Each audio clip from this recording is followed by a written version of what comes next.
Wala kang utang na loob. Pagkatapos ng lahat ng ginawa namin para sa'yo, ito ang isusukli mo, ang damot mo, Sofia, sarili mo lang ang iniisip mo.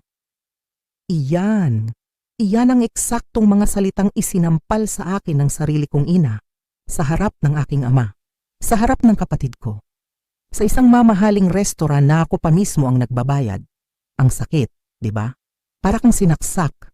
Pero hindi patalim ang ginamit nila kundi mga salita na matagal mo nang kinikimkim sa puso mo. At ang pinakamasakit, nakita ko silang nakangiti habang sinasabi, "Iyon, hindi nangiting masaya, kundi ngangiting feeling panalo."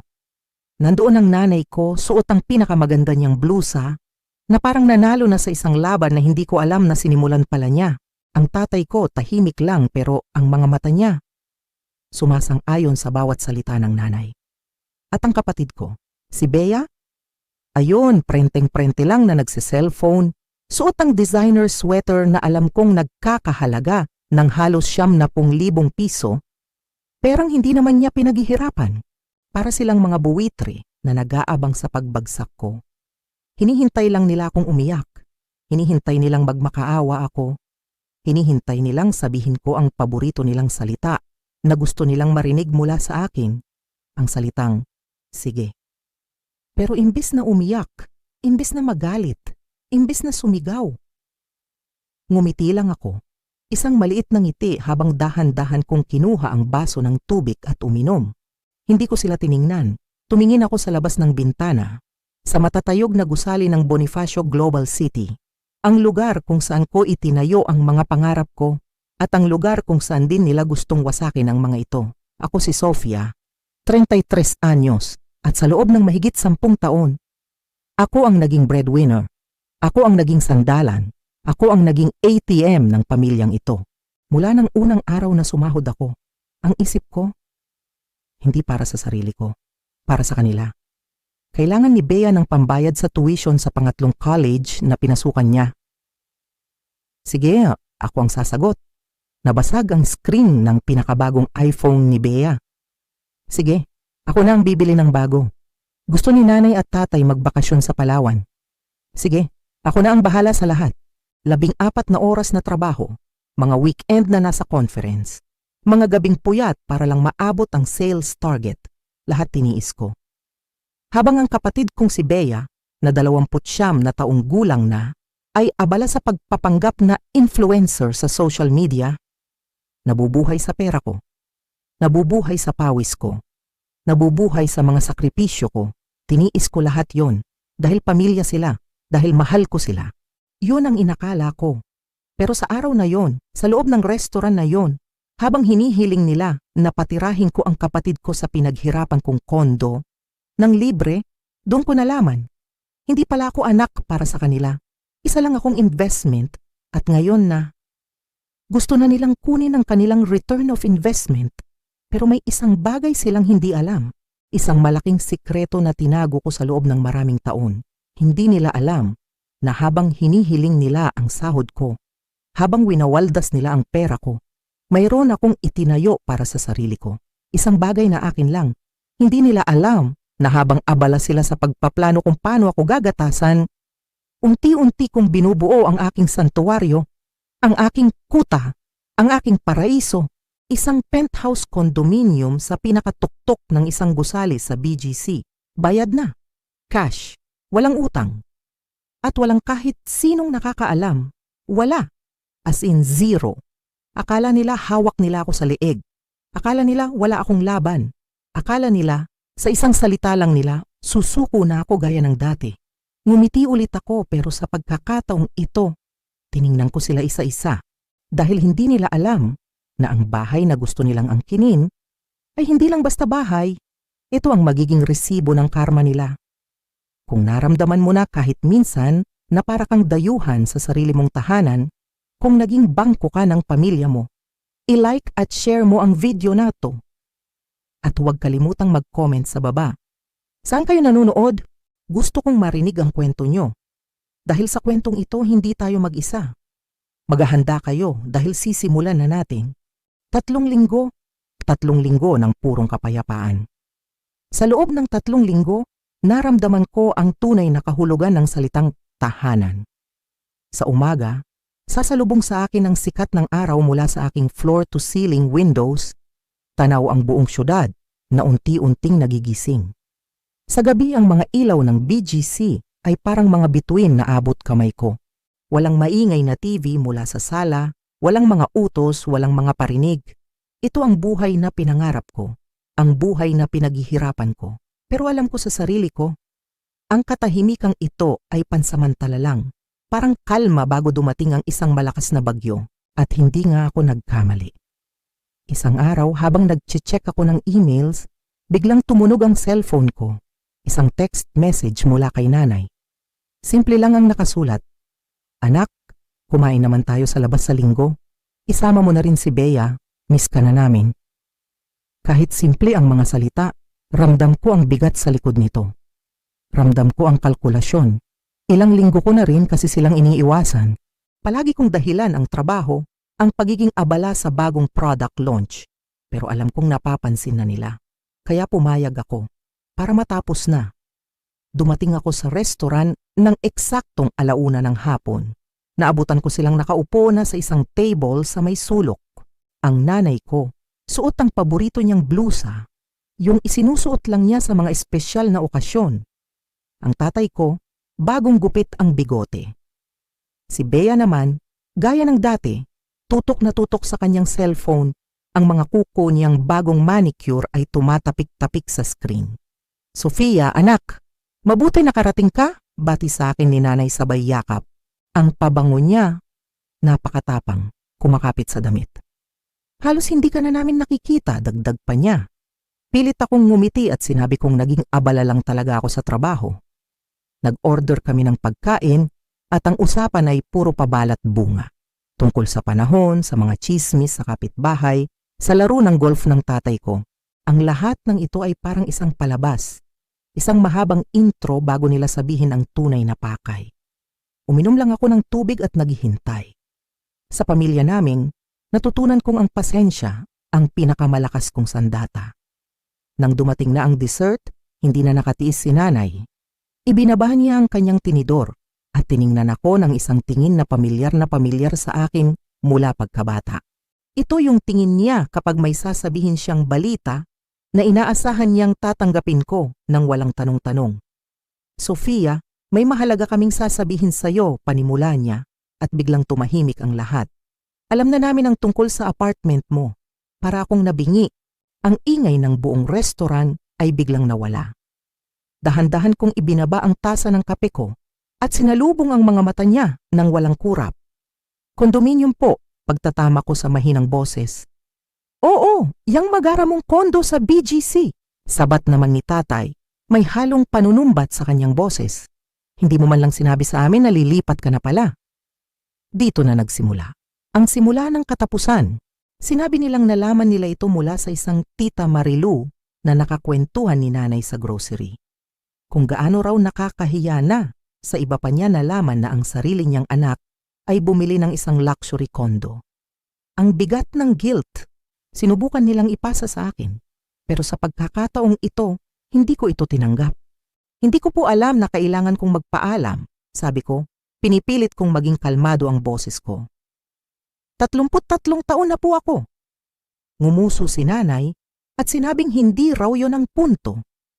Ang punto raw ay pamilya kami at dapat nagbabahagi kami ng mahahalagang balita.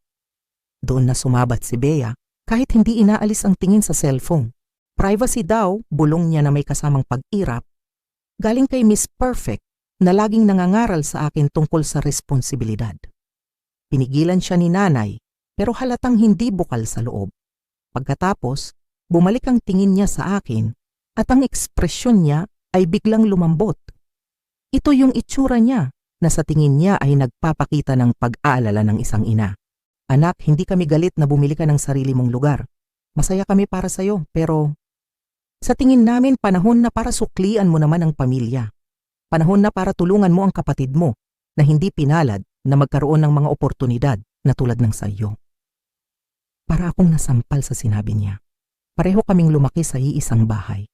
Pareho kaming nag-aral sa iisang eskwelahan. Ang pinagkaiba lang, nagtrabaho ako habang nag-aaral sa kolehiyo habang siya ay puro party bago mag-drop out. Ano po ba talaga ang gusto ninyong sabihin? Tanong ko. Kahit na sa loob-loob ko, alam na alam ko na ang kasunod, ang pattern, masyado ng pamilyar. Inayos ng tatay ko ang kanyang salamin at nagsalita na parang nasa isang boardroom meeting kahit 5 taon na siyang retirado. Pinag-usapan na namin ng nanay mo ang sitwasyon ni Bea. Handa na siyang maging independent. Gusto na niyang bumukod. Pero alam mo naman napakamahal ng upa sa syudad. At kasalukuyan pa lang niyang binubuo ang career niya bilang isang influencer. Halos matawa ako sa salitang yon. Ang mga followers ni Bea sa social media ay puro kapwa niya aspiring influencers at mga bot.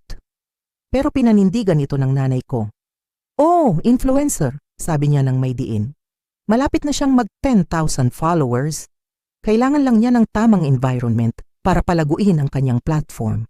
At ikaw, meron kang magandang pangalawang kwarto na nakatiwangwang lang. At doon na bumagsak ang lahat. Ang lahat ng pira-piraso ng puzzle ay nabuo sa isip ko na may kasamang pandidiri. Gusto nilang ipatira si Bea sa kondo ko. Hindi para bumisita, hindi para manatili pansamantala, kundi para tumira doon ng libre. Habang ako ang sasalo sa lahat, habang ako ang susuporta sa patuloy niyang pag-iwas sa totoong responsibilidad. Opisina ko po ang pangalawang kwarto, mabilis kong sagot. Tila hindi iyon narinig ni nanay. Pwede ka namang magtrabaho sa dining table, sabi niya. Sabay kumpas ng kamay na parang napakaliit na bagay lang ng sinasabi ko. O kaya sa kwarto mo. Mabilis ka namang mag-adjust, di ba? Dagdag pa niya. Sabi pa ng tatay ko, pansamantala lang daw, 6 na buwan o baka 1 taon. Hanggang sa lumaki na raw ang kita ni Bea bilang influencer. Tiningnan ko si Bea. Sa wakas, ibinabana niya ang cellphone niya. Nakatingin siya sa akin. Ang mukha niya ay puno ng pag-aabang na para bang karapatan niyang makuha ang hinihiling nila. Hindi man lang siya nagsalita para sa sarili niya. Basta inassume na lang niya na papayag ako. Dahil dati, palagi naman akong pumapayag. Palagi akong nagbibigay. Palagi kong isinasantabi ang sarili ko para sa kanila. Pero hindi ngayon, huminga ako ng malalim. Hindi, sabi ko, isang simpleng salita. Pero para sa akin, ito ang pinakamakapangyarihang salitang binitawan ko sa buong buhay ko. Natahimik sila. Kumurap-kurap si nanay na parang hindi narinig ang sinabi ko. Anong sabi mo? Tanong niya. Inulit ko, mas malinaw at mas may diin. Hindi po, hindi titira si Bea sa kondominium ko. Doon na sumabog ang tatay ko. Sofia, huwag ka namang maging makasarili. Sigaw niya, namumula na ang mukha niya sa galit.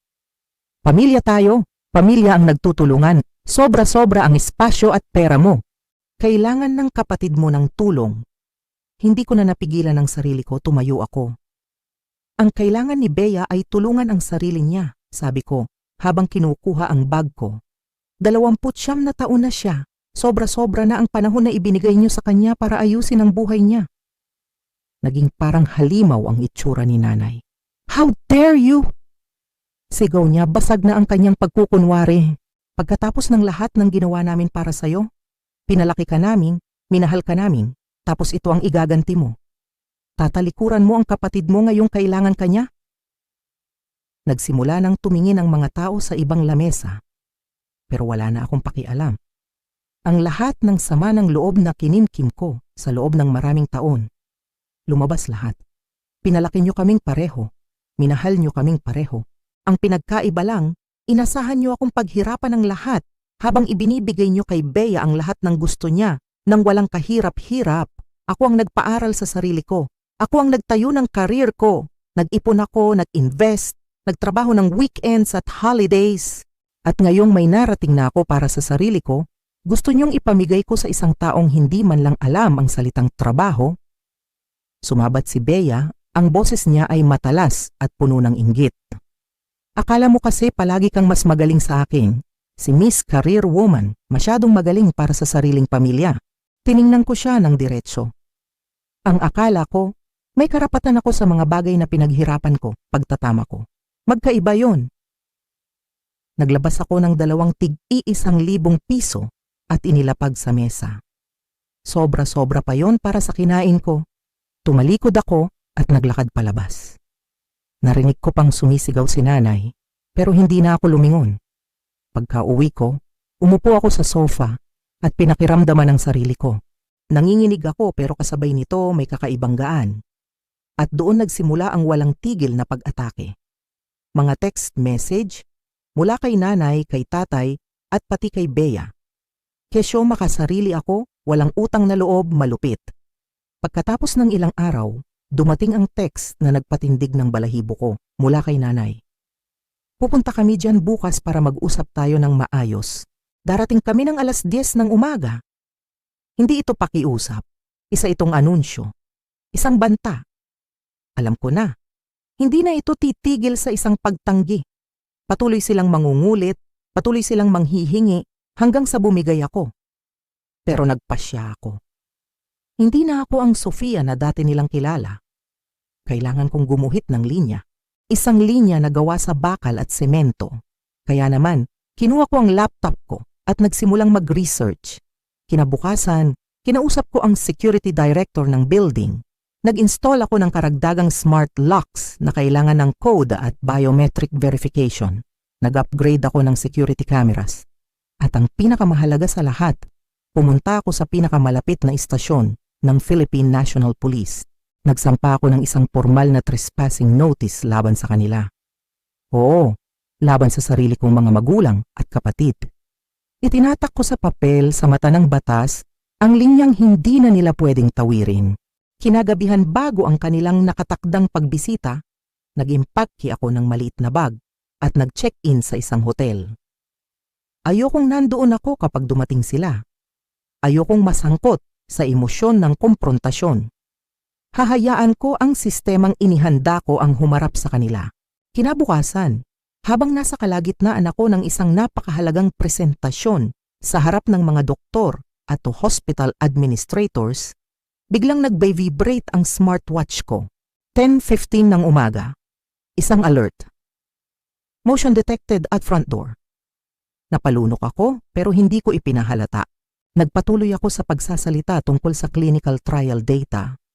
Sunod-sunod na ang vibration sa aking pulso. Multiple individuals attempting entry. Unsuccessful entry attempt. Alarm triggered.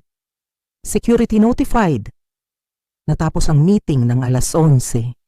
Agad akong nagpaalam at pumunta sa banyo para tingnan ang cellphone ko. At doon ko napanood ang lahat, ang buong sirko. Nandoon sila. Ang nanay ko, ang tatay ko at si Bea. Nakatayo sa labas ng pinto ko. Una, nag-doorbell sila ng paulit-ulit. Nang walang sumasagot, dumukot ang nanay ko ng isang bagay mula sa kanyang bag. Isang susi. Malinaw na nakuna ng kamera. Isang susi na hindi ko kailanman ibinigay sa kanila. Malamang pinalihim nilang pinakopya ang isang susi na akala nila ay sa dati kong apartment. Ipinasok niya ito sa susian. Siyempre, hindi ito gumana. Nag-flash ng pula ang smart lock. Narinig ko sa audio ang boses ng tatay ko. Kalokohan to, binigyan tayo ng pekeng susi. Sumagot si nanay. O pinalitan niya ang lock. Ganyan talaga siya, laging may tinatago. Ang violation, ang sakit sa dibdib. Sunod, ang tatay ko naman ang sumubok. Kinuha niya ang kanyang wallet at sinubukang ipasok ang isang credit card sa pagitan ng pinto at ng hamba. Isang lumang trick na hindi uubra sa upgraded security system ko. Sa buong panahong ito, si Bea ay nakasandal lang sa pader. Abala sa cellphone, halatang naiinip. Maya-maya, nagsalita siya. Tawagan niyo na lang kasi ang corny nito. Sumagot ng pasigaw si nanay, hindi tayo tatawag. Alam niyang darating tayo. Nagtatago lang yan sa loob. Doon na gumawa ng isang hakbang ang tatay ko na hindi ko inaasahan. Tumawag siya sa telepono. Ilang minuto lang, isang lalaking naka-work clothes at may dalang toolbox ang dumating. Nakilala ko siya. Si Mang Dennis. Sa isang taong hindi may-ari. Kinausap nila si Mang Dennis pero umiling ito.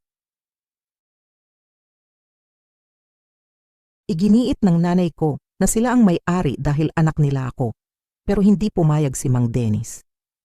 Pasensya na, hindi ko kayo matutulungan. Baka matanggalan pa ako ng lisensya dito, sabi niya bago umalis. At doon na dumating ang security guard ng building, si Kuya Howard, ang simula ng tunay na gulo. "Excuse me ma'am, sir. May problema po ba dito?" Magalang na tanong ni Kuya Howard. Agad na nagbago ang tono ng nanay ko, naging napakatamis. "Ay kuya, sinusubukan lang naming pumasok sa apartment ng anak namin. Hinihintay niya kami, pero mukhang may problema sa lock niya." Tiningnan ni Kuya Howard ang clipboard niya. "Wala po kasing nabanggit si Miss Sophia na may darating siyang bisita," sabi niya. "At mayroon po siyang explicit instructions sa amin na huwag magpapasok ng kahit sino sa unit niya nang wala ang kanyang direktang authorization." Doon na uminit ang ulo ng tatay ko. "Kalokohan yan, pamilya kami." Sumagot si Kuya Howard, kalmado pa rin pero matatag. "Naiintindihan ko po sir, pero sinusunod ko lang po ang instructions. Kailangan ko na po kayong pakiusapan na umalis na sa floor na ito." At sumabog na ang nanay ko. "Hindi kami aalis. May karapatan kaming magpunta dito." Dito na naging seryoso ang boses ni Kuya Howard. "Wala po ma'am. Kung hindi po kayo aalis ng maayos, mapipilitan po akong tumawag ng pulis." Mula sa gulat, naging galit, at pagkatapos ay isang bagay na mas pangit. Hindi siya tumingin kay Kuya Howard. "Ipapaaresto mo ang sarili mong ina? Anong klaseng anak ka?" sigaw niya. Kinalampag niya ang pinto ko gamit ang dalawa niyang kamao, paulit-ulit, habang isinisigaw ang pangalan ko. "Sofia, buksan mo to, nanay mo to, hindi mo kami pwedeng tratuhin ng ganito." Si Bea, sa unang pagkakataon, ay nagpakita ng hiya. "Ma, tama na, nakakahiya." Pero wala nang makakapigil sa nanay ko. Nagsimula nang maglabasan ang mga kapitbahay ko, mga taong tinanguan ko lang sa elevator, na ngayon ay mga saksi sa tuluyang pagwawala ng aking pamilya. Kinuha ni Kuya Howard ang kanyang radyo at may ibinulong dito. Wala pang 2 minuto, 2 pang security guards ang dumating at ilang sandali lang, sinundan sila ng 2 pulis mula sa Philippine National Police. Ang presensya ng mga unipormadong pulis ay agad na nagpabago sa kapaligiran. Biglang tumahimik ang nanay ko, ang mukha niya ay namula nang makita ang mga pulis. "Ano po ang problema dito?" tanong ng babaeng pulis. Isang babaeng nasa mga 40 anyos na may matalas na tingin. Ipinaliwanag ni Kuya Howard ang sitwasyon ng maikli at propesyonal. Sinabi niyang pilit na pumapasok ang mga individual sa isang unit ng walang pahintulot at tumangging umalis ng pakiusapan. Muling nagsalita ang nanay ko, pero ngayon nanginginig na ang boses niya. "Mga magulang kami. Gusto lang namin siyang makausap." Tumingin ang pulis sa mga magulang ko. "Meron po ba kayong nakasulat na pahintulot para magpunta dito?" tanong niya. Sumagot ang tatay ko, pero halatang nawala na ang tapang niya. "Hindi namin kailangan ng pahintulot, anak namin siya." "Hindi po ganyang gumagana ang property law, sir," mahinahong sagot ng pulis. "Nakatira po ba kayo sa address na ito?" "Hindi, pero kung gayon po, trespassing po ang ginagawa ninyo," simpleng sabi ng pulis. "Ang may-ari ng property ang may karapatang magpasya kung sino ang papapasukin sa kanyang tahanan." Doon na muling nagsalita ang kasamang pulis, isang mas batang lalaki na may hawak na phone. "Ma'am, sir, lumalabas po dito na may formal na trespassing notice na isinampa para sa address na ito 3 araw na ang nakalipas at partikular pong nakapangalan kayo." Nanlaki ang mga mata ng nanay ko, namutla siya. "Criminal trespass?" Halos pabulong niyang sabi. "Ibig sabihin, legal po kayong nabigyan ng babala na hindi kayo welcome dito. Ang pananatili niyo po rito ay isang krimen. Kailangan niyo na pong umalis ngayon. Kung tatanggi po kayo, mapipilitan kaming arestuhin kayo." Habang pinapanood ko ang lahat ng ito mula sa loob ng sasakyan ko, sa parking lot ng ospital, may isang parte sa akin na naaawa na nakikitang napapahiya ang mga magulang ko. Pero mas malaking parte ang nakakaramdam ng validation. Sa wakas, may totoong konsekwensya ang mga ginagawa nila. Hinila ng tatay ko ang braso ni nanay. "Halika na, umalis na tayo." Pero pumiglas si nanay. "Hindi ako aalis. matigas niyang sabi, at saka humarap sa mga kapitbahay at sa kamera. Hindi ako aalis hanggat hindi ako kinakausap ng anak ko. Humakbang ang babaeng pulis. Ma'am, ito na po ang huling babala. Kung hindi po kayo aalis, aarestuhin na po namin kayo. Nagkrus ng braso si nanay at itinayo ang sarili na parang isang reyna. Hindi ako natatakot. Ngumiti ang pulis. You have the right to remain silent, at doon ko nalaman sa gitna ng aking pagkagulat na seryoso sila. Arestuhin nila ang sarili kong ina. Ang mga sumunod na pangyayari ay parang isang masamang panaginip na napanood ko sa slow motion. Sinubukang humarang ng tatay ko sa pagitan ng pulis at ni nanay. Sir, step back, babala ng mas batang pulis. Huwag po kayong makialam sa pag-aresto. Pero hindi nakinig ang tatay ko. Hinawakan niya ang braso ng babaeng pulis. Isang malaking pagkakamali. Mabilis ang kilos ng mga pulis. Dinala sa likod ang mga braso ng nanay ko at pinusasan. Sumigaw siya. Isang sigaw ng galit at hindi makapaniwala. Ang tatay ko naman ay mabilis na napabagsak ng lalaking pulis sa sahig sa isang controlled maneuver. Sa loob ng 30 segundo, pareho na silang nakaposas. Ang kaninang tapang ni nanay ay naging mga hikbi. Mali to, ginawa to sa amin ni Sofia. Sinisira niya ang pamilya natin, paulit-ulit niyang sinasabi. Ang tatay ko, tahimik lang, nakayuko. Mula sa pag-iyak, muling sumigaw si nanay. Pero ngayon si Bea na ang tinatawag niya. Bea, huwag kang tumanga dyan. Tawagan mo ang abogado natin. Tawagan mo ang ate mo. Patigilin mo to. Napakabaliw. Kahit sa sitwasyong iyon, ako pa rin ang inaasahan niyang ayos ng lahat. Nanginginig na kinuha ni Bea ang kanyang cellphone. Hindi ko alam kung sinong tatawagan, ma. Wala tayong abogado. Inakay na ng mga pulis ang mga magulang ko papunta sa elevator. Bago ito sumara, tiningnan ako ni nanay ng diretso sa kamera na para bang nakikita niya ako sa kung saan man ako nanonood. Sana masaya ka, Sofia, sabi niya, puno ng kamandag ang kanyang boses. Sana ito ang gusto mo dahil sinira mo na ang pamilya mo. At sumara ang pinto. Naiwan si Bea sa hallway, umiiyak. Nilapitan siya ni Kuya Howard. Miss, kailangan niyo na rin pong umalis. Tumango si Bea, pinunasan ng kanyang mga luha. Pagkatapos tumingala siya sa kamera at ang boses niya ay mas malinaw kaysa dati. Hindi ko to ginusto, sabi niya. Lagi ka nilang tinutulak at lagi kang nagbibigay. Siguro akala nila hindi iyon titigil. Siguro, lahat tayo, yun ang inakala. Pumasok siya sa elevator nang hindi na lumingon pa. Matagal akong nakaupo sa kotse ko. Panalo ako. Naipatupad ko ang hangganan ko. Pero bakit parang ako ang talo? Bakit pakiramdam ko nasunog ang isang tulay at lahat ng taong kilala ko ay nasa kabilang ibayo? Pag uwi ko sa kondo, nagsimulang mag-vibrate nang walang tigil ang cellphone ko. Mga tawag at text mula sa mga tita, tito at mga pinsan na nakarinig na ng balita.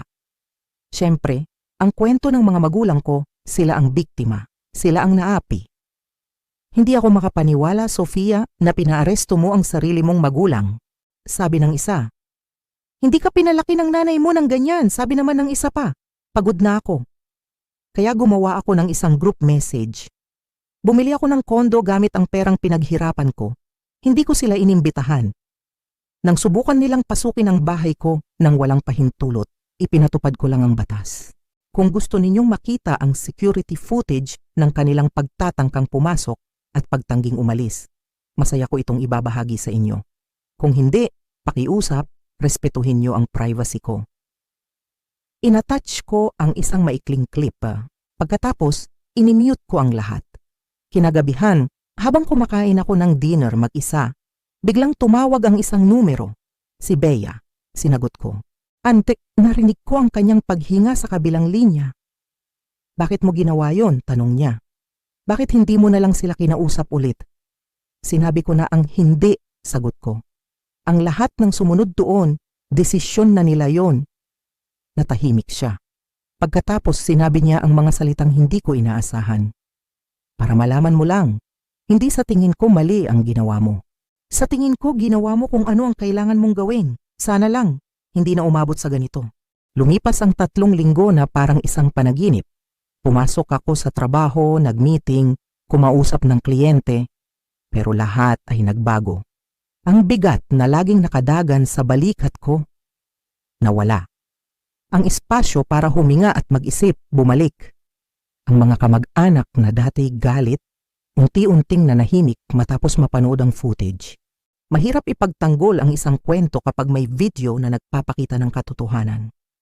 Dumating ang araw ng kanilang paglilitis. Hindi ako pumunta. Nalaman ko na lang ang resulta sa pamamagitan ng isang text mula kay Bea. Guilty on all counts. 6 na buwan na probation, tig 30,000 na multa at community service. Wasak na wasak sila. Binasa ko ang text sa loob ng opisina ko. Walang kasiyahan. Pero wala ring guilt. Ang sistema ng hustisya ay gumana lang. Ilang araw bago ang hearing, tumawag si nanay. Ang boses niya, iba. Walang pagmamando, may takot. Sinabi ng abogado na matatalo kami, sabi niya. Magkakaroon kami ng criminal record. Paano na ang tatay mo sa community center? Paano na ako sa library board? Kriminal na kami. Gumawa po kayo ng krimen, simpleng sagot ko. Pero tungkol lang to sa pamilya, hindi naman kami magnanakaw, protesta niya. Dito ko na inilahad ang lahat. Ang pagtatangka nilang pumasok, ang pagtanggi nilang umalis, ang pananakit ng tatay ko sa pulis. Natahimik siya. Pagkatapos, sa isang boses na halos pabulong, tinanong niya ang tanong na nagpabago sa lahat. Ano ang gusto mo sa amin? Ano nga ba ang gusto ko? Isang sorry? Walang kwenta? Isang pangako? Madaling kalimutan. Huminga ako ng malalim.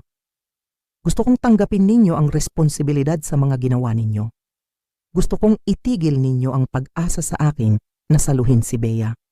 Gusto kong maintindihan ninyo na hindi ako isang family resource na pwede niyong gamitin kahit kailan niyo gusto.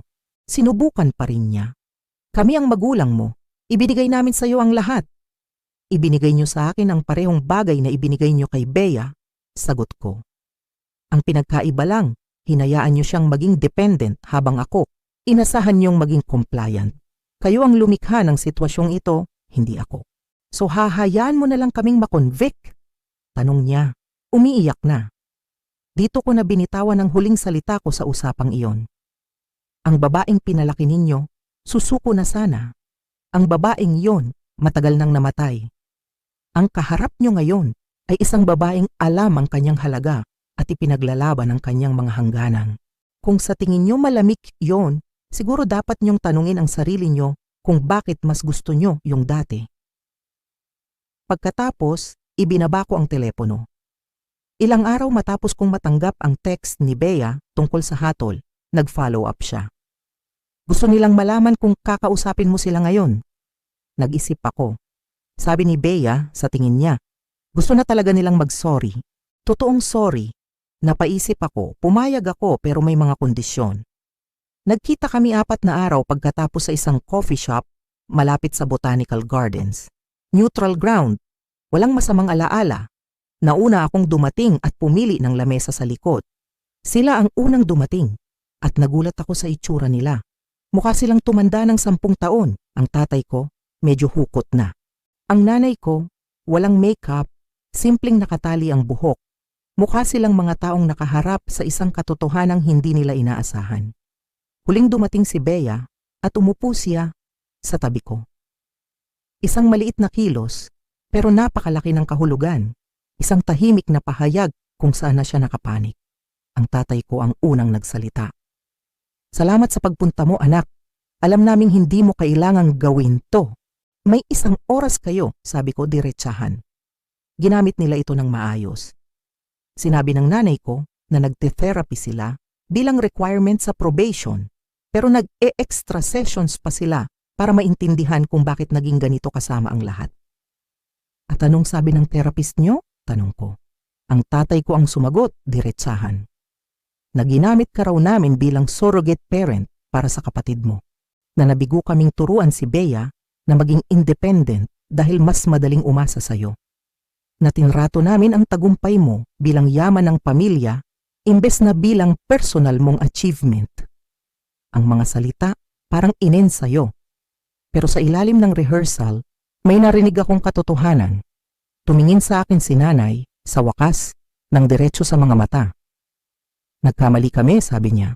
Mali na asahan kang patirahin si Bea, mali na subukang pasukin ang bahay mo, mali na tumangging umalis, mali sa lahat. Bakit? Tanong ko. Bakit niyo ginawa yon? Dahil mas madali, sagot niya. Dahil nahihirapan si Bea sa mga bagay na madali lang para sa'yo. At parang ang lupit na hayaan siyang mabigo kung nandyan ka lang naman para tumulong. Pero ang totoo, iniiwasan lang namin ang mahirap na trabaho na turuan siyang tumayo sa sarili niyang mga paa. At hindi yon naging patas sa'yo. Si Bea ang nagsalita sa unang pagkakataon. Kasama rin nila ako sa therapy. Pinag-uusapan ang mga pattern ko, ang pag-iwas ko, ang pagiging dependent ko. Brutal, sa totoo lang, pero kailangan. Ano nga mangyayari ngayon? Tanong ko. Sabi nila, tatapusin nila ang probation, ipagpapatuloy ang therapy, at susubukang maging mas mabuting magulang. At umaasa silang balang araw, baka pwede kaming magkaroon ulit ng relasyon, isang bago at mas malusog na relasyon. Kailangan ko ng panahon, sabi ko. Panahon para makita kung totoo ba ang lahat ng ito. Lumipas ang 6 na buwan. Mula sa malayo, nanood ako. Tinapos ng tatay ko ang community service niya sa isang food bank. Ang nanay ko, nag-volunteer sa isang women's shelter. At si Bea ang pinakamalaking sorpresa. Bumukod siya sa bahay ng mga magulang namin. Nakahanap siya ng apartment kasama ang isang roommate. Nagtrabaho siya bilang isang administrative assistant. Mababa ang sahod pero may istruktura at karanasan. Ang social media niya hindi na tungkol sa pagpapanggap kundi tungkol sa totoong buhay. Nagtatayo siya ng isang bagay na totoo kahit maliit. Nang sa wakas ay pumayag akong makipag-dinner sa kanila, ako ang pumili ng restaurant. Ako ang pumili ng oras. Nagbago na ang dynamics. Nakinig sila sa mga kwento ko. Hindi na sila humingi. Hindi na sila nagparinig. Ito na, ang simula. 5 taon. 5 taon ang lumipas mula sa insidenteng iyon. Ang relasyon namin ay hindi na bumalik sa dati. At nagpapasalamat ako para doon. Ang dati kasi ay nakakalason. Ang ngayon ay may respeto. Nagkikita kami paminsan-minsan para sa tanghalian o hapunan. Nagkakaroon kami ni Bea ng sarili naming relasyon, hiwalay sa mga magulang namin. Nagkakape kami at nag-uusap tungkol sa buhay nang walang bigat ng nakaraan. Hindi ko sila inimbitahan kailanman sa kondominium ko. Ang lugar na yon ay nanatiling akin, ang aking santuwaryo. At hindi rin sila nagtanong kung pwede silang bumisita. Naintindihan nila na may mga hangganan na permanente. Ang karir ko ay lalo pang lumago. Napromote ako bilang senior director at pagkatapos ay naging vice president. Bumili ako ng isang maliit na vacation house sa Batangas, isang bahay sa tabi ng dagat kung saan ako nagpapalipas ng weekends. Ang kwento ng pag-aresto sa mga magulang ko ay kumalat. Ang iba, tingin sa akin ay malupit. Ang iba naman, kinilala ako bilang isang taong sa wakas ay pinahalagahan ng sarili. Natuto akong huwag nang alalahanin kung ano ang paniniwalaan ng mga tao. Isang araw, nakasalubong ko si Kuya Howard, ang dating security guard, sa isang restaurant. Nakilala niya ako. Tinanong ko ang sarili ko kung tama ba ang ginawa ko noon, sabi niya. Tiningnan ko siya at ngumiti. Ginawa mo kung ano ang eksaktong kailangan kong gawin, sabi ko sa kanya. Ipinatupad mo ang mga karapatan ko noong mismong pamilya ko ay ayaw itong respetuhin. Napakalaking bagay nun. Pagkaalis niya, naiwan akong nag-iisip. Naisip ko ang babae ako 5 taon na ang nakalipas. Isang babaeng takot, hindi sigurado kung may karapatan ba siyang protektahan ang kanyang pinaghirapan. Ang babae ako ngayon, wala nang ganong pagdududa. Ang pag-aresto at pagkakahatol ay may mga naging epekto na higit pa sa mga parusang legal. Ang mga magulang ko ay nawalan ng ilang mga koneksyon sa lipunan. May mga taong hindi matanggap ang imahe ng mga respetadong miyembro ng komunidad sa mga individual na may criminal record dahil sa pagtatangkang pasukin ang bahay ng sarili nilang anak. Sa huli, nag-resign ang tatay ko mula sa kanyang posisyon bilang volunteer. Hindi dahil pinalis siya, kundi dahil ramdam niya ang bigat ng panghuhusga sa tuwing pumapasok siya. Bumaba rin sa pwesto ang nanay ko mula sa library board dahil sa parehong dahilan. Lumipat sila sa isang mas maliit na bahay sa ibang subdivision, isang bagong simula kung saan mas kaunti ang nakakakilala sa kanilang kwento, pero ang hiya ay sumunod pa rin sa kanila gaya ng nararapat. Lumabag sila sa mga pangunahing prinsipyo ng respeto at pahintulot at ang mga paglabag na yon ay may kaakibat na halaga sa lipunan na hindi kayang burahin ng kahit anong therapy. Ako naman, habang nakatayo sa harap ng aking floor-to-ceiling windows, 5 taon pagkatapos ng lahat, pinapanood ang skyline ng BGC na kumikinang sa ilaw ng gabi. Wala akong naramdaman kundi kapayapaan. Purong kapayapaan. Ang presyo ng pagprotekta sa aking sarili ay naging mataas, pero ang halaga ng patuloy na pagsasakripisyo sa sarili kong kapakanan ay mas mataas pa sana. Natutunan ko na minsan, ang paghihiganti ay hindi tungkol sa mga detalyadong plano o mga dramatikong komprontasyon. Minsan, ito ay simpleng pagtanggi na tanggapin ang mas mababa sa kung ano ang nararapat para sa iyo. Ito ay tungkol sa pagpapatupad ng mga hangganan kahit na sinasabi ng lahat na mali kang magkaroon ng mga ito. Natutunan ng pamilya ko na kapag sinabi kong hindi, ibig kong sabihin ay hindi. Na ang aking hindi ay pinal. At ang aral na iyon ay naging sulit sa bawat hindi komportabling sandali, sa bawat luhang pumatak, at sa bawat piraso ng puso kong nadurog bago ito muling nabuo, na mas matatag at mas buo kaysa dati